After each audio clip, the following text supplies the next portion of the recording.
Spain has conceded exactly one goal in 7 World Cup matches. Argentina has scored 5 goals in its last 2 games alone and needed almost every single one of them. Somehow, both of them are about to lift the same trophy.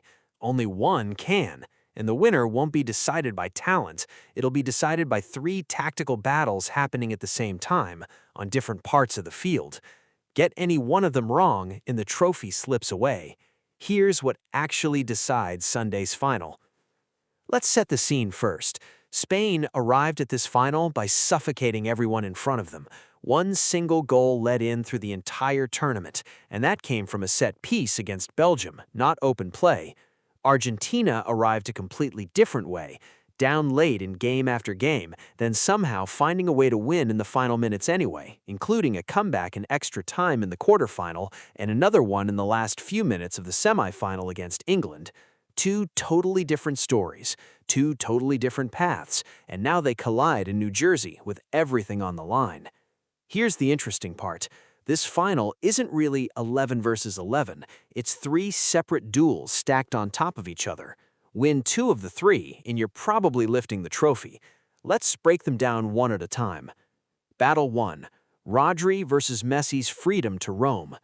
Rodri is the reason Spain's whole machine works. He sits in front of the back 4 and decides the tempo of the entire match. Slow it down, speed it up, whatever Spain needs, Rodri delivers it. But this final asks him to do something he's never had to do quite like this. Track a player who refuses to stay in one place. Messi doesn't play like a normal forward anymore. At 39, he's not running the channels. He's drifting into pockets, usually that right half space, waiting for the exact moment a defense loses its shape. That's actually the scary part. He doesn't need much. 1/2 second of hesitation from Spain's backline, and he finds the gap. So here's the equation. If Rodri controls the game and denies Messi the ball in those pockets, Spain gets long stretches where Argentina barely touches it. But if Argentina's midfield, guys like Enzo Fernandez and Leandro Paredes can press Rodri and rough up his rhythm, the game turns scrappy. And scrappy is exactly the version of this final Argentina wants. Not exactly a fair fight. It's a chess match happening inside a football match. Battle 2. Lamine Yamal versus Nicolas Tagliafico. Now zoom out to the sideline. 19-year-old Yamal against 33-year-old Tagliafico. This one's almost poetic. The kid who was a baby in a photo with Messi is now old enough to knock him out of a World Cup final. Yamal's danger comes from one specific habit. He drifts inside onto his left foot, and once he's there, he can shoot, pass, or slip a teammate through, all in the same motion. Defenders who give him that half yard of space usually regret it by the time the ball's in the net. Which is kind of funny, because Argentina already know exactly what's coming. They watched this same problem nearly sink them against England, when their left side got stretched wide open again and again. So expect more than just Tagliafico on this job.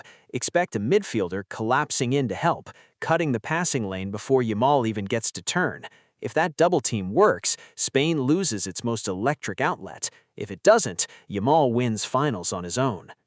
Battle 3. What happens the second the ball changes hands? This is where it gets chaotic, and honestly, this is where the game could actually be decided. Spain presses like their lives depend on it. It buried France in the semifinal completely. Spain suffocates the moment you take a touch, forces a mistake, and turns it into a chance in about 4 seconds.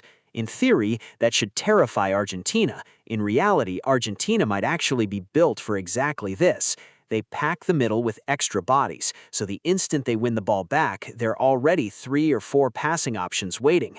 Remember that comeback against England? 2 goals in the final minutes, both born from exactly this kind of broken-up moment. That's not luck. That's a blueprint they've used the entire tournament. So picture it. Spain presses high. For 1 second, the ball is loose. Whoever wins that second wins the final. That's not an exaggeration. It's genuinely that specific.